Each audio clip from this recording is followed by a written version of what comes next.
I'm Alexander. I'm here with Jordan Allen.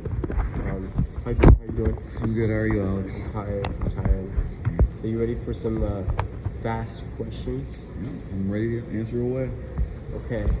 And if at any point in this interview you feel uncomfortable, don't walk out. You can find the space. Language. Okay, so the first question is, with me being a white guy, what is wrong with me saying I don't see color?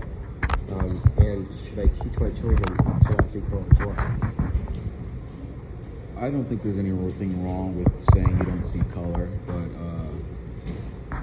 subconsciously most people do just tend to see people slightly differently based on the different characteristics, and they might unknowingly treat them a little bit differently. So I'm not going to say that you can say you don't see color, but in general, most people will just treat you differently because of something that they may have subconsciously already done.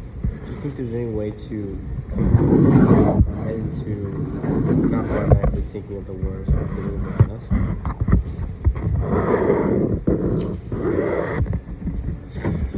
I'm sure there's probably ways, but I can't think of anything that just automatically fix that. I can't think of anything that fix that. It's just a human thing.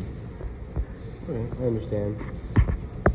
I know being able to not see color can sometimes be harmful because of what you said, but I say we just move on to the next question. That was a pretty good answer for your first one. I really like that one.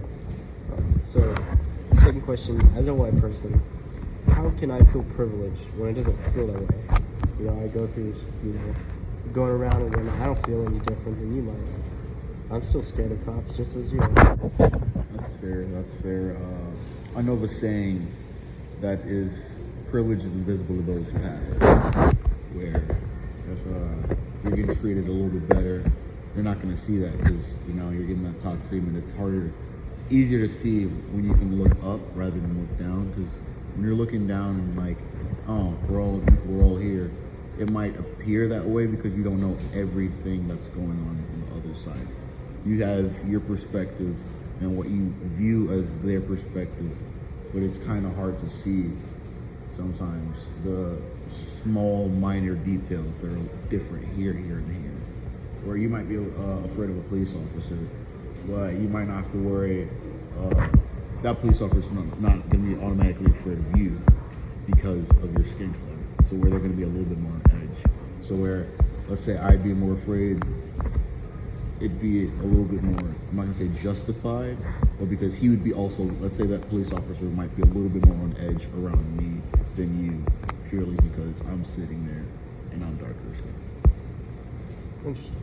Well, just to rebuttal off that question, what can I do as a white person to help create change in our country?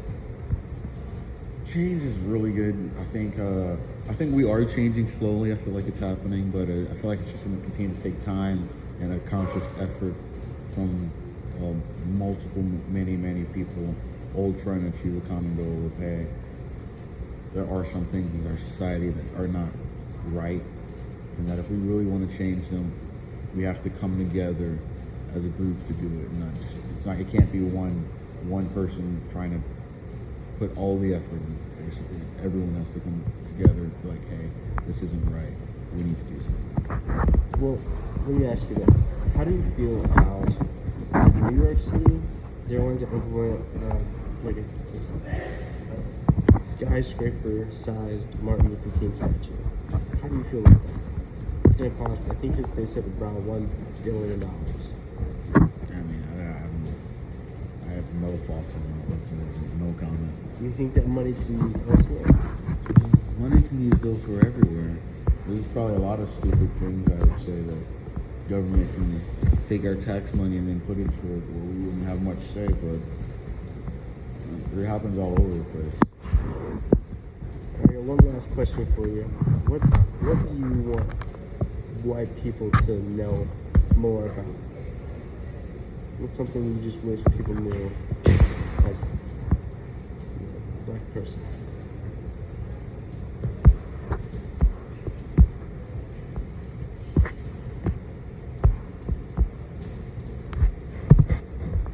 I got no answer for that. That's all right. That's all right.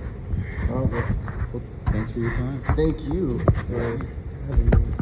Well, I hope you have a good rest of your day. You too. Remember, there's LinkedIn in the description box down below.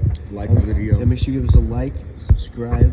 Comment down below. And yeah, if you have any funny cat pictures, make sure to DM my cat at catdad@452 on Instagram and catdaddy325 on Jordan's Instagram. Awesome. Well, I hope you guys have a good rest of your day. Bye.